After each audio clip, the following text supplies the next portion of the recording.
નમસ્કાર, આજે TV Bharat news ટાઈમમાં જોઈએ આજના મુખ્ય સમાચાર। પરસોત્તમ રૂપાલાની ટિપ્પણી મામલે ક્ષત્રિય સમાજ ઉગ્ર બન્યો। આશાપુરા માના મંદિર ખાતે પદ્મનીબા વાળા ક્ષત્રિય સમાજની મહિલાઓ સાથે ધરણા પર રૂપાલાની ટિકિટ રદ નહીં થાય ત્યાં સુધી અન્નત્યાગ કરશે। રાજકોટમાં કોંગ્રેસ નેતા અને ક્ષત્રિય સમાજ અગ્રણી નયનબા જાડેજા અને તેમની ટીમ દ્વારા લગાવવામાં આવ્યા પોસ્ટર બોયકોટ રૂપાલા નામના પોસ્ટર લગાવવામાં આવ્યા। રાહુલ ગાંધીએ વાયનાડ બેઠક પરથી ઉમેદવારી નોંધાવી। બહેન પ્રિયંકા ગાંધી સાથે રોડ શો કર્યો।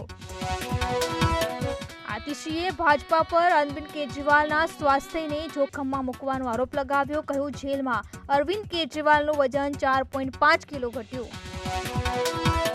તાઇવાનમાં ભૂકંપના જોરદાર આંચકા અનુભવાયા। તીવ્રતા 7.2 માપવામાં આવી। એક વ્યક્તિનું મોત અને 50થી વધુ લોકો ઘાયલ થયા। જાપાનમાં સુનામીની ચેતવણી। ફોર્બ્સે વિશ્વના અબજોપતિઓની વાર્ષિક યાદી જાહેર કરી। અમેરિકામાં 813 અબજોપતિ તો મુકેશ અંબાણી વિશ્વના 9મા સૌથી અમીર વ્યક્તિ બન્યા। જૂનાગઢ એપીએમસીની આવકમાં વધારો થયો। 2023-24માં 1145 કરોડનો કારોબાર। વર્ષ 2022 અને 23માં થયેલી આવક કરતાં 135 કરોડનો વધારો। ગીર વિસ્તારમાં રહેતા માલધારીઓએ જૂનાગઢ જિલ્લા કલેક્ટરને આપ્યું આવેદનપત્ર। યોગ્ય શિક્ષણ, પીવાનું ચોખ્ખું પાણી, હોસ્પિટલ અને વન વિભાગને લગતી પાયાની સુવિધાઓ અંગે રજૂઆત કરી।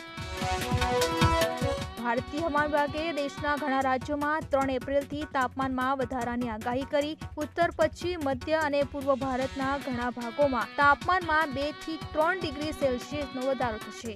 આ હતા આજના મુખ્ય સમાચાર। વધુ સમાચાર માટે લોગિન કરો www.etvbharat.com।